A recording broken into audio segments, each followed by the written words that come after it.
As the sky darkened and tornado sirens went off in Stephanie Decker's hometown of Henrysville, Indiana, she knew it was going to be bad. Wind speeds escalated from a normal storm to a Category F4 tornado in mere minutes. I looked up and I saw our trampoline that was staked to the ground go flying across the yard, she said. And when the windows of her house started shattering, her survival instincts kicked in. The mother of two knew she was going to have to do something drastic to save her kids' lives. It was my time to step up, she thought. She just never anticipated stepping up would cost her so much. Hello, wonderful people. I'm Scott Leffler for WonderBot. And here is Hero Mom saves her young kids from a tornado in the most baffling way. Before we begin, make sure to smash that like button, subscribe to our channel, and click the notification bell for more amazing videos.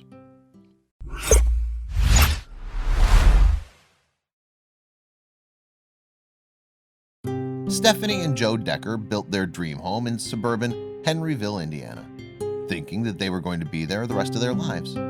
However, their dream was cut short in March of 2012 when an unusually strong storm system moved into the area. When Stephanie got news of the incoming tornado, she immediately texted her husband Joe, a teacher at the nearby high school. With the school on lockdown, Stephanie knew it was up to her to protect her two kids. Hunkered down at school, Joe was terrified. She sent me a text saying the whole house was shaking, and I texted her back and asked if everything was okay. Joe told The Guardian. I asked her about 6 or 7 times and got no response. Meanwhile, Stephanie could see the tornado barreling toward the house, so they ran to take shelter in the basement. That's when she had the idea to wrap her two kids, 8-year-old Dominic and 5-year-old Reese, in a comforter and keep them bundled together. With the tornado directly on top of them, it began to mercilessly rip apart their home with 175-mile-an-hour winds. I watched the foundation separate from the house and lift up, she said. She laid on top of them, shielding them from falling debris with her body. She looked up and saw that a 20-foot-long steel I-beam had been ripped loose from the basement ceiling and was falling directly towards them. I could still see it in slow motion, she said. I chose to let the beam fall instead of letting go of my kids. The beam came down hard on Stephanie, and she knew she was hurt, but she stayed put, determined to stay on top of her kids in the blanket, shielding them from the cascade of collapsing debris. Everything started hitting my back. Pillars, beams, furniture, everything was just slamming into my back. Decker told Fox News. My children were screaming, "Mommy, I can't live without you. I don't want to die." And I said, "We're going to make it." To make matters even direr, after the initial tornado passed, a second tornado followed the first immediately after. It was smaller, measuring at F2, but it whipped around the debris left behind by the first one. With a steel beam pinning Stephanie down by the legs, she twisted and contorted her body to protect her kids. I'm twisting back and forth, taking the brunt of the flying debris, she told People. I twisted my body and broke 8 ribs and punctured my lung. After the second tornado had passed, she made sure her kids were okay.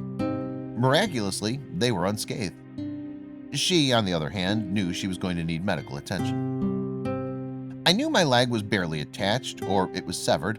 I didn't know which, but I knew it was bad. If I didn't get help soon, I was going to bleed out, Decker told ABC News. That's when Stephanie's son, Dominic, stepped up to save his mom. He ran across the street to what used to be their neighbor's house to find them emerging from their own storm cellar. The neighbors, seeing the severity of Stephanie's injuries, called for emergency medical attention and wrapped her legs in the comforter to slow down the blood loss.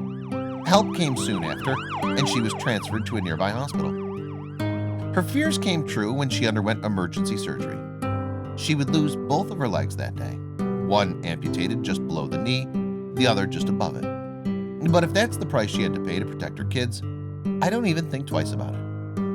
Stephanie had to learn how to walk with prosthetics and takes on the challenge like it's her new normal. She had to relearn how to walk, run, and swim, but is thankful that she's around to do those things in the first place. There's not anything I can't do, she said. I drive a regular car, go to the grocery store, work out. With prosthetics, the hard thing is to be patient. Not everything comes all at once. After her physical recovery from the tornado, she made a pledge. She created the Stephanie Decker Foundation, which helps kids who have lost limbs attend a local sports camp. She also travels across the country as a motivational speaker. Stephanie says to this day, her kids are still a little freaked out by tornadoes, and understandably so. I tell them, I'll tell you if a tornado is coming. We don't want them obsessing over it. Even though the Deckers moved into a new home after the tornado, the foundation at their old home still shows the kids' handprints in the cement, like a symbol of the family's resilience, and insists she's not a hero. I'm setting an example for my kids, she said. She knew that in time of great danger, it's important for people to stand up and make sacrifices to protect those they love. Tornadoes have made heroes out of ordinary folks before. A storm was brewing in Texas. Torrential downpours ripped through the state, and a tornado touched down near Dallas. Emily and Philip Ogletree tore down the rain-soaked highway in an SUV, fleeing to a shelter. In the backseat, their kids, 18-month-old Addie and 4-month-old Marshall, were strapped in their car seats.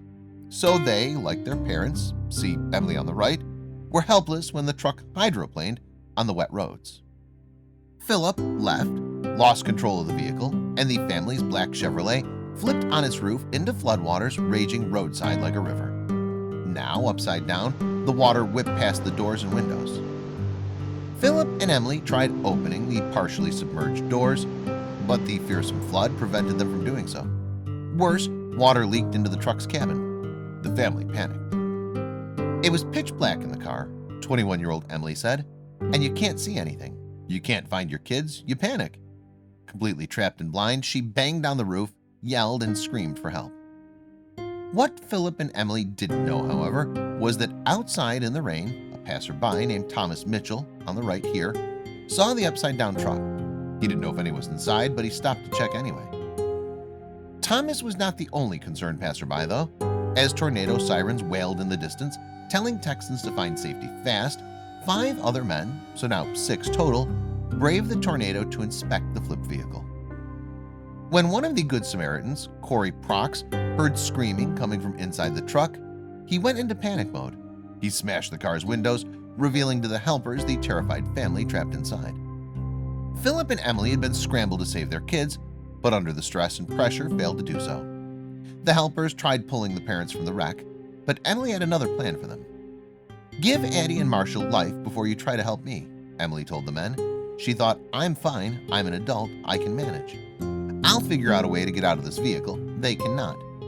The heroic men complied. Philip and Emily scrambled through the broken window to dry land. Feeling utterly helpless, the parents watched, and Thomas filmed the scene as the rescuers fought floodwaters to save Marshall and Addie. In the car, meanwhile, one rescue called for a knife to cut the kids free from their car seats. Just moments later, a rescuer emerged from the watery wreckage, carrying baby Marshall. But what about Addie?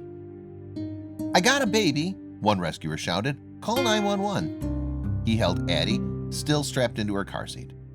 The 18-month-old had turned a bluish gray and stopped breathing. Thomas then pocketed the phone and ran to perform CPR. As luck would have it, though, one of the men who stopped to help was Jamie Martinez, a former firefighter in Guatemala. Though he worked as a musician at the time of the accident, he never forgot his rescue training. "It just kicks in," he later said. He administered CPR to the struggling little girl and kept her alive long enough to pass her off to first responders just minutes later. Medics then took Addie and Marshall to the hospital. Marshall only spent 1 day at Children's Medical Center in Dallas. Addie, on the other hand, fought for her life a bit longer. A few days later, Philip posted an update about little Addie on social media. "I just want everyone to know she's definitely on the road to recovery," Philip wrote. "I want to thank each and every one of y'all who've prayed and donated everything to help us." The father had a special message for the 6 rescuers. "Life comes at you in the blink of an eye," Philip wrote. "I can't thank you all enough who came into the water and saved my children. You're a blessing. Thank you so much." CPR hero Jamie also visited the family in the hospital, where he shared a tearful embrace with Emily. "I am really so happy that you're okay," he told her, "and the babies too."